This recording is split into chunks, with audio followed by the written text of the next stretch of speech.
Depois da mais disputada eleição em décadas, a Turquia vai realizar um segundo turno para definir o nome do novo ou velho presidente do país. Um resultado que não foi exatamente o que queriam os dois principais candidatos. Pela oposição, Kemal Kılıçdaroğlu apostou em uma coalizão ampla e no engajamento de eleitores jovens para vencer logo no domingo. Agora, tenta obter o apoio dos demais candidatos para chegar à esperada maioria dos votos. O presidente Recep Tayyip Erdogan, que está no poder há 2 décadas, também apostava em uma vitória no primeiro turno e não poupou recursos para conseguir votos.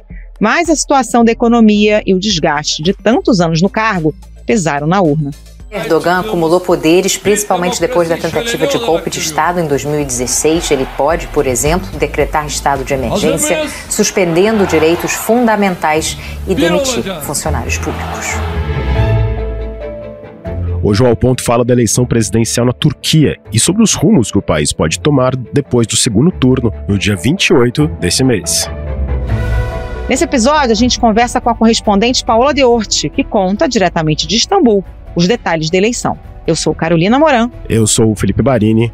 O Ao Ponto de 16 de maio começa agora. Vem com a gente.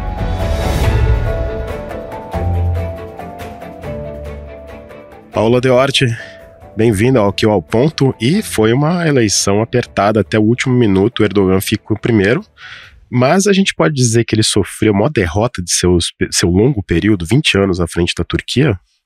Felipe, Carol, obrigada pelo convite para participar aqui do Ao Ponto. Olha, a gente tem 2 maneiras de olhar para essa pergunta. Ele sofreu uma derrota no sentido de que essa é a primeira vez que a Turquia passa por um segundo turno. Das outras vezes que ele ganhou uma eleição presidencial, ele ganhou no primeiro turno, mas a Turquia não era um sistema presidencialista até bem pouco tempo atrás, era um parlamentarismo, ele mesmo mudou para o presidencialismo, então a gente tem pouco tempo aí de comparação.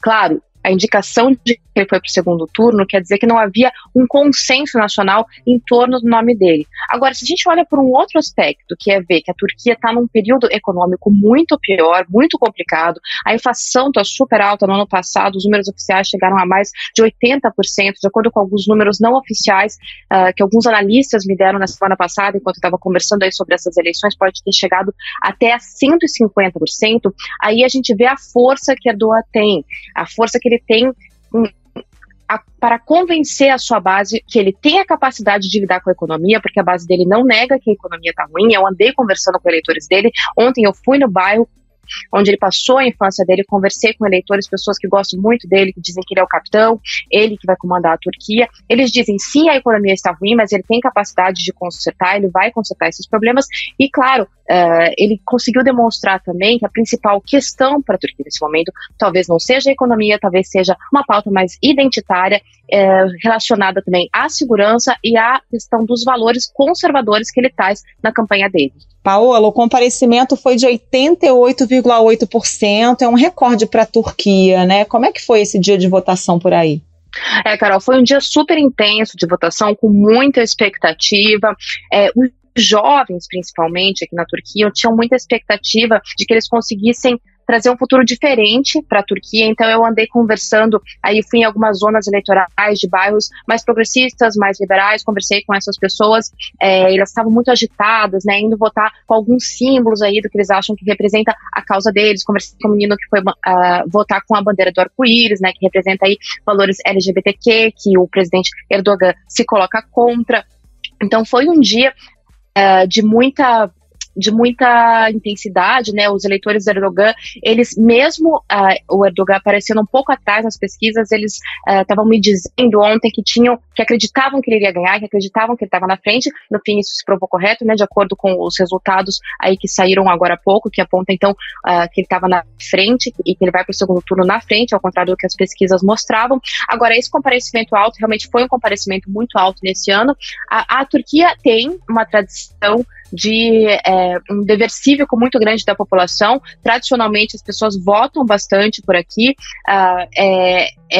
apesar dessa trajetória ao longo dos 20 anos de um fechamento democrático na Turquia, o engajamento da população com o voto é sim muito intenso aqui, a sociedade quer participar, quer votar, tem fiscalização, é um sistema um pouco parecido, eu tive nas zonas eleitorais, com o que a gente vê um pouco no Brasil.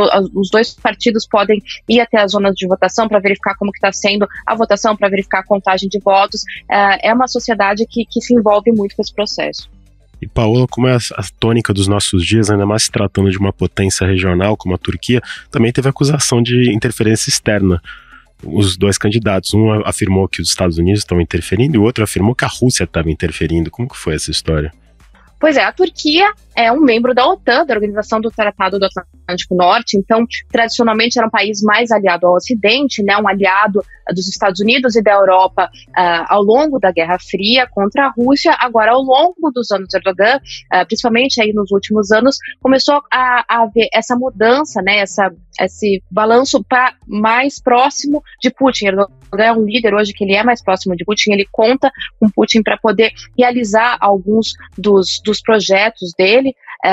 Ele, inclusive, tomou algumas decisões aí como membro da OTAN que favorecem a visão que Putin tem para os países da Europa, né, como Finlândia e Suécia.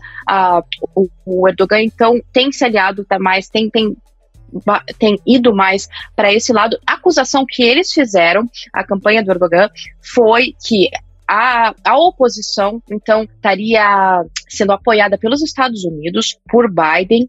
Isso tem a ver com uma declaração que Biden deu lá atrás, 2 anos atrás, dizendo que Erdogan, ele fez uma declaração aí que Erdogan interpretou como sendo contra ele. Então eles interpretaram desse jeito, dizendo que os Estados Unidos estavam tentando derrubar eles, mas também teve essa declaração do outro lado, a oposição dizendo que Erdogan estava usando a máquina da Rússia para fazer propaganda, para trazer desinformação aí para essa campanha. Então a gente vê aí nessa discussão que a gente tem visto, né, em outros países também, essa acusação de que um lado está mais pró-Rússia e usando a ajuda do Putin para fazer fake news e desinformação, e o outro lado mais aliado aos Estados Unidos. É uma disputa aí que a gente vê em outros países também, né?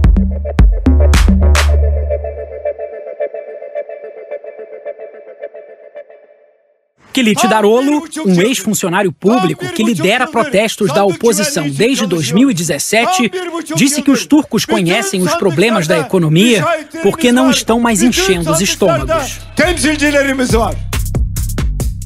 Paola, falando na oposição, quem é o candidato que desafiou o Erdogan nesse primeiro turno? É um nome tido como de consenso, né, para unir vários partidos de oposição e tentar desbancar o Erdogan. Ele é um candidato mais velho, de 74 anos. Os jovens não estavam tão empolgados com ele. Os jovens queriam outras opções. O prefeito de Istambul teria sido uma opção. Eles achavam que tinha que trazer uma mudança aí para a política na Turquia. Agora, no fim, ao longo da campanha, a base aí da oposição acabou se afeiçoando à figura dele. Ele fez uma campanha mais voltada para uma reconciliação, né? Ele usava o símbolo do coração com as mãos na campanha, e acabou que esses jovens conseguiram se afeiçoar assim a figura dele e foram votar. Tem que lembrar também que a oposição contava muito com esse voto, por isso que teve essa polêmica em torno do candidato, porque tem 5 milhões de jovens que estavam indo votar pela primeira vez na Turquia. Então a esperança da oposição era que esses jovens votassem na oposição e isso pudesse aí mudar o resultado das eleições, e claro, teria que ser então um candidato que os jovens apoiassem, e parece que os jovens acabaram abraçando sim essa candidatura, mas a base de Erdogan acabou se mostrando mais forte do que se esperava. Paulo, eu queria até mencionar uma matéria que foi publicada ontem, segunda-feira, no Globo, que sobre o papel dos jovens. Eu queria que você falasse um pouquinho mais. Alguns desses jovens que votaram, eles não conhecem outra Turquia que não uma Turquia comandada pelo Erdogan. Esse resultado do segundo turno inédito pode ser ao menos creditado a essa parcela do eleitorado? Olha, eu acho que a expectativa da oposição era sim que esses jovens trouxessem essa mudança. Eles falavam muito sobre isso, né? Sobre como os jovens têm valores que não estão de acordo com o que Erdogan promete para o futuro da Turquia, né? Então, a gente está falando desses jovens de Istambul, de outras grandes cidades, que se veem mais identificados com a Europa do que com a Ásia. São jovens que querem poder se expressar de maneira mais livre, poderem dizer a sua opinião de maneira mais livre, poder trazer valores, discussões sobre identidade de gênero, sobre temas LGBTQ, por isso, né, eu estava até comentando sobre esse jovem com que eu conversei, que estava com a bandeira, e eles dizem que eles sentem que eles não podem se expressar. Isso eu, inclusive, senti muito forte. Eu tive cobrindo também o terremoto da Turquia lá em fevereiro, e eu conversei com alguns jovens lá, e eles tinham muito medo de dizer até em quem que eles pretendiam votar, que tem esse clima assim, de não poder nem dizer quem é o teu candidato. Agora, em torno de toda essa expectativa que havia, a verdade é que a oposição saiu, sim, muito decepcionada. A expectativa deles de que eles poderiam talvez até ganhar no primeiro turno, que é o que eles estavam dizendo. Algumas pesquisas diziam que eles podiam passar raspando ali, ganhar no primeiro turno, mas que se fosse para o segundo turno, eles iriam com certeza sair na frente. Ou seja, essa expectativa não se concretizou. Paola, a votação foi super apertada, né? Qualquer voto agora pode fazer a diferença. Isso tem a ver diretamente com o candidato que ficou em terceiro lugar, que é um ultranacionalista, o Sinan Ogan. Ele já deu sinais de quem vai apoiar, a tendência é que esses votos migrem para Erdogan? Tem várias análises diferentes sobre o que vai acontecer com esses votos. Uma delas diz que os votos para esse candidato foram de lugares que são lugares mais anti-Erdogan, então esses votos poderiam migrar para a oposição. Agora, ele já disse em uma entrevista hoje que ele só iria apoiar a oposição abertamente se a oposição desfizesse uma aliança que eles fizeram aí para essa campanha, o que a oposição não está dando sinal de que vai fazer. Então, a expectativa da maioria dos analistas, por enquanto aqui, é que ele acabe realmente favorecendo que a maior parte dos votos dele, não todos, mas que a maior parte acabe migrando para Erdogan. Agora, a gente tem que lembrar também que o Erdogan, ele só precisa de meio ponto percentual para ganhar. Ele fez 49,5% dos votos. Ele precisa de muito pouco, enquanto a oposição fez 45%. Esperar que todos esses 5% dos votos para esse candidato migrem para a oposição, talvez seja um pouco otimista para a oposição. Paula, não importa quem saia vencedor no dia 28 de maio, o novo ou o velho presidente vai enfrentar um país cheio de desafios. E quais são as questões que pautaram essa campanha que devem se apresentar logo nos primeiros dias de um novo mandato? A principal questão aqui é a questão econômica, né? O Erdogan, quando ele assumiu o poder, ele pegou a Turquia vinda de um outro terremoto.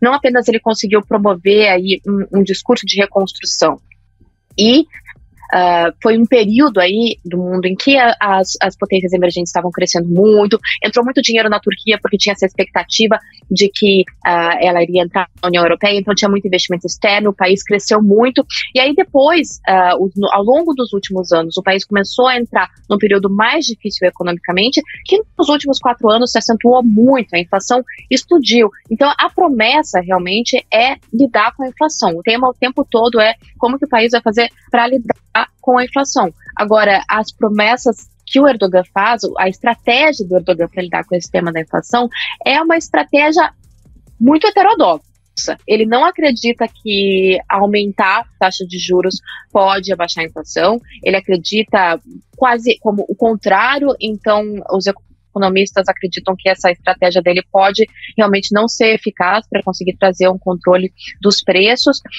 Outras questões que a Turquia, a questão em geral dos jovens, a questão que todo mundo fala aqui, que inclusive fazia com que a oposição tivesse alguma esperança de que eles pudessem ganhar, é essa questão da economia. O custo de vida é altíssimo, os jovens não conseguem pagar aluguel nas grandes cidades, não conseguem, o trabalho das pessoas não está sendo suficiente para pagar um custo de vida. Aí veio esse terremoto também. Agora, a gente tem que ver também que havia alguns analistas estavam dizendo na época do terremoto que o terremoto seria uma questão também, porque a resposta de Erdogan teria sido muito lenta para o terremoto e porque eles estariam culpabilizando aí o próprio governo por ter autorizado a construção de alguns prédios que caíram muito facilmente com o terremoto, então teria algum problema aí de administração mesmo que fez com que a tragédia acabasse sendo muito maior, a tragédia que deixou 50 mil pessoas mortas na fronteira. Agora, as pesquisas mostraram que o posicionamento do Erdogan não piorou depois do terremoto. Então, o que os analistas estão dizendo é que não, que o terremoto não era uma questão, era mais uma questão econômica mesmo.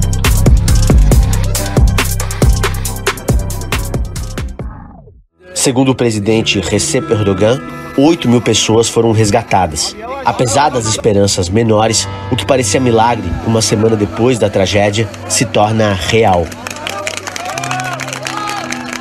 No dia seguinte, de novo.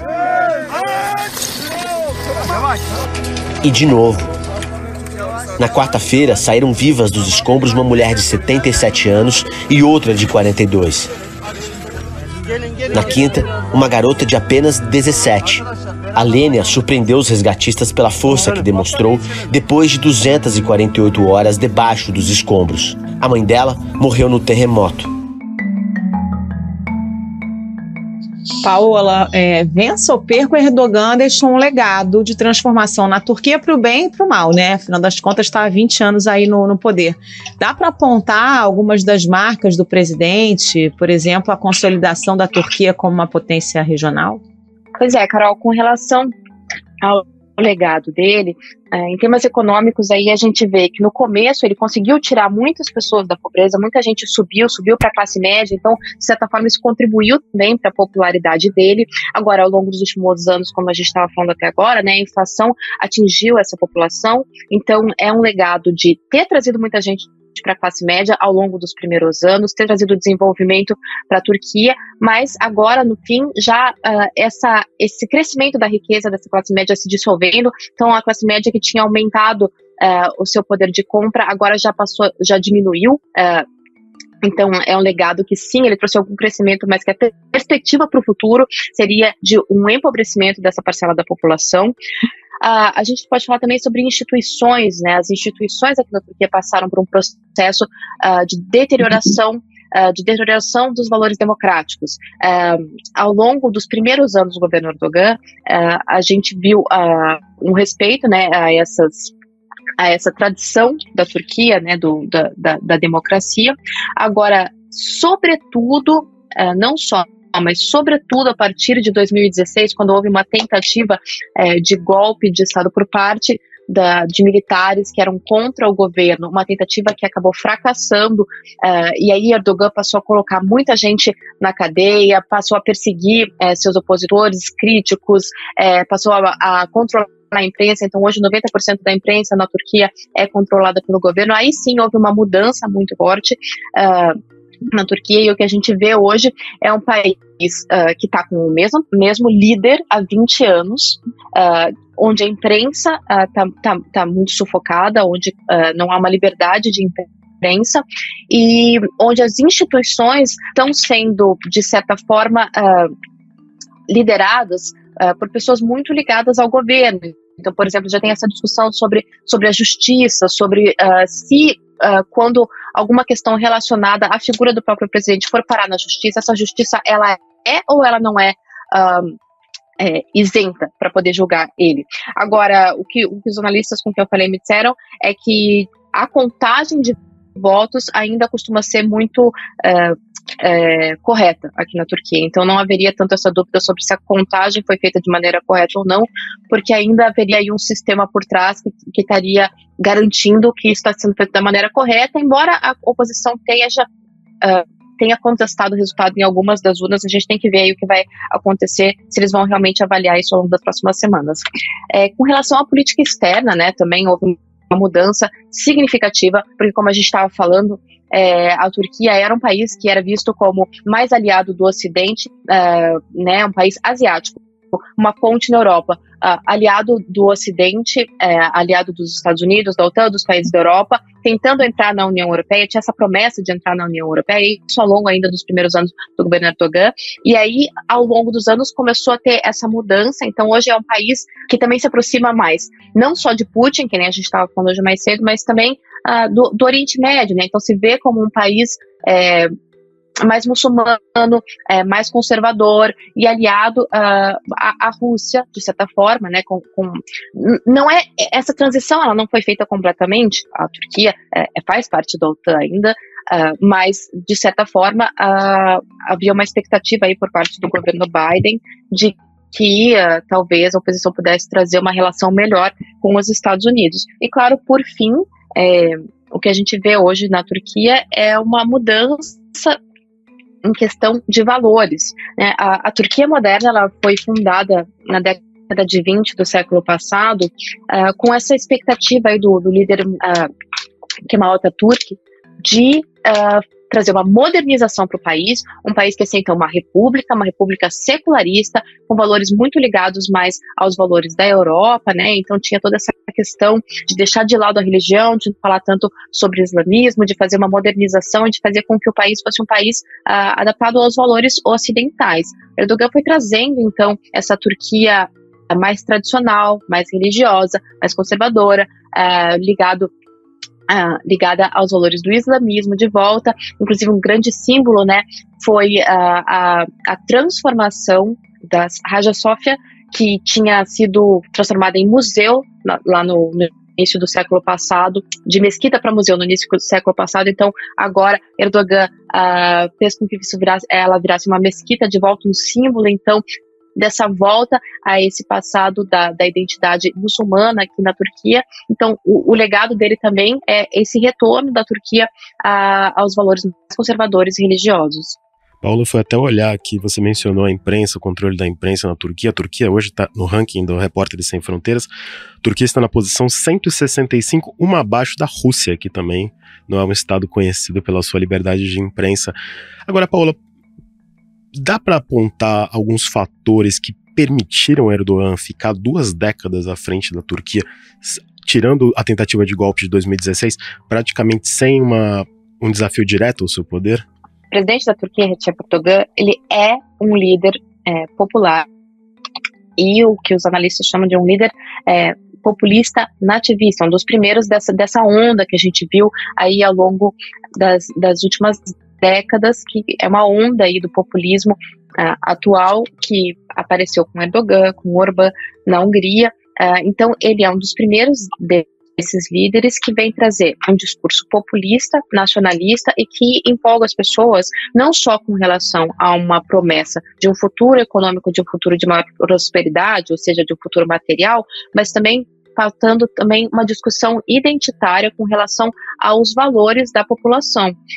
Ele conseguiu fazer ao longo desse período, desses 20 anos, um balanço dos dois durante um período. Então ele foi entregando crescimento, entregando renda para a população, entregando uma situação melhor econômica, enquanto ele também ia tratando dessas questões identitárias, dessas pautas identitárias, conservadorismo, e abrindo mais o caminho para que as pessoas pudessem expressar a sua religião melhor, porque sim, ao longo da República Turca secularista, havia algumas restrições para que as pessoas pudessem expressar a sua religiosidade em todos os aspectos da vida pública, né? Agora, o que aconteceu depois disso é que a oposição, então, não tinha muito espaço, né, para contestar, já que o país estava crescendo. Ele era um líder populista que tinha essa base muito forte, a oposição não via muito espaço, ele sempre apareceu à frente aí nas pesquisas. Depois, a oposição teve alguma dificuldade também de criar uma estratégia de entender que eles precisavam se unir para contestar o presidente, então a oposição ficou sendo fragmentada e ficou entrando nessas disputas de uma maneira fragmentada, e finalmente nesse ano, quando a oposição então conseguiu construir um discurso mais coeso no sentido de quem estava participando, então, né, dessa proposta, desse desafio, que era 6 partidos juntos para derrotar Erdogan. O que aconteceu, a principal dificuldade aí também, é que eles vêm com essa proposta de nós vamos tirar Erdogan do poder, mas sem uma proposta do que exatamente eles vão fazer. É aquele bloco anti-Erdogan, que inclusive, Felipe e Carol, a gente tem que lembrar que é uma situação um pouco parecida do que aconteceu ali em Israel. Em Israel também se constituiu um bloco para derrubar Netanyahu 2 anos atrás. Esse bloco conseguiu até durante o período derrubar o primeiro-ministro, mas logo 1 ano depois caiu. Algum indicativo talvez de que para poder derrubar esses líderes que são carismáticos, que têm uma base de apoio muito forte, talvez seja preciso mais do que só ser anti esses líderes, mas talvez trazer uma proposta nova, né? Uma proposta de futuro, que é o que a população quer ouvir.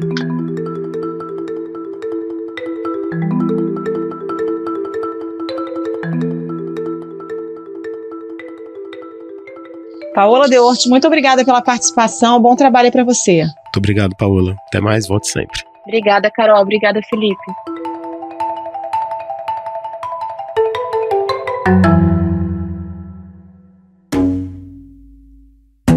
Esse foi o Ao Ponto de hoje, o podcast diário da redação do Globo.